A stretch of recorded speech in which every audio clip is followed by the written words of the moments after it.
Hey, Mark Satterfield here. Hope you're doing well. Just got out of a meeting and thought it was kind of interesting. Thought it might be something that you would find interesting. It all has to do with networking. And, we've heard time and time again the way to get more wealthy and affluent clients is through networking, showing up where they are, that sort of thing.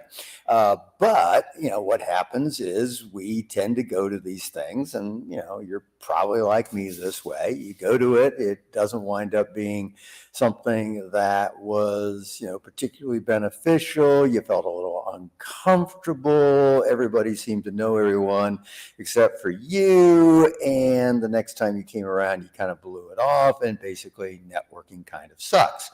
So what we did was we worked with a small group of people. And I talk about small, I definitely mean small. You hear my cat in the background. That's Sam saying howdy.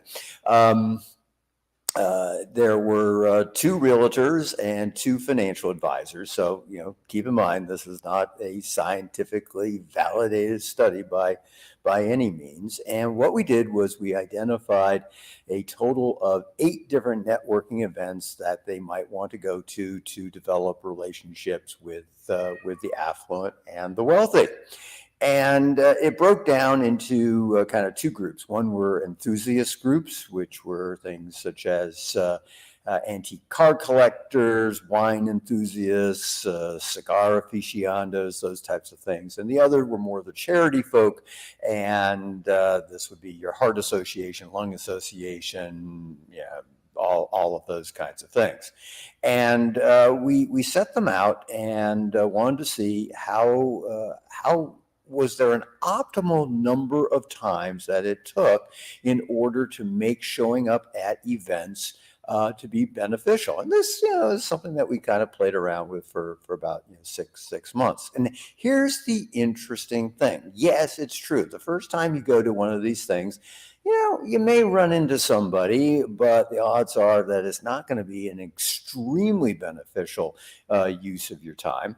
But what's interesting is that changes over time, and there's a magic number to the networking, at least for these people, and that magic number was 5.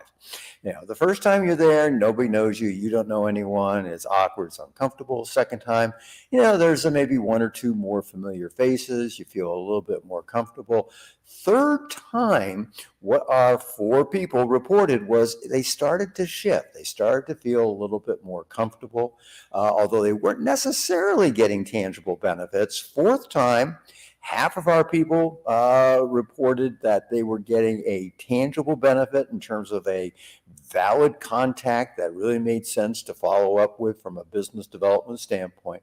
But by the 5th time, all 4 of them had people that they said were prospective clients, and these were clients that they thought would have high potential of being very lucrative clients for them.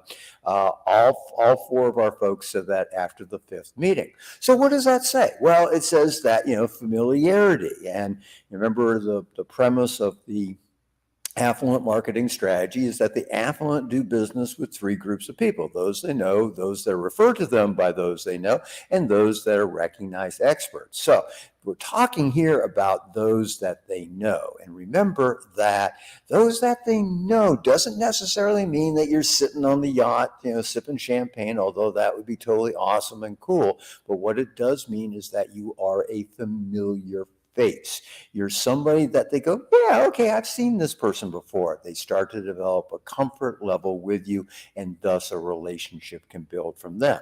And when you think about it in the grand scheme of things, 5 meetings isn't really that much.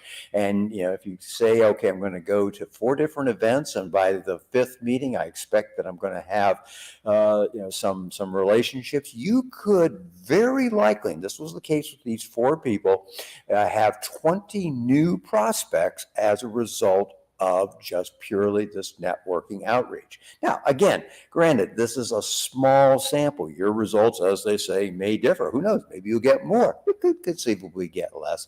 But I thought it was a very interesting metric, and it's the first time I've heard of anyone that actually was tracking it, albeit, as I said, we did it with a small number. So thought that might be of interest to you. And if nothing else, it should give you a little bit of resolve not to blow off that networking event and go to it and kind of suck it up through those first couple of times, because by the time you get into the third meeting, you're going to feel a lot comfortable. And odds are that by the fourth or fifth one, you're going to start to see some tangible results. So hope you found this interesting. Hope you found it helpful. As always, thank you so much for being a part of my community. If you know of other people that are trying to grow their business through networking, hey, pass this along to them. It's good for them, good karma for you, and naturally, of course, it's good for me. All right, I'll be back at you soon, but until then, this is Mark Satterfield. Bye for now.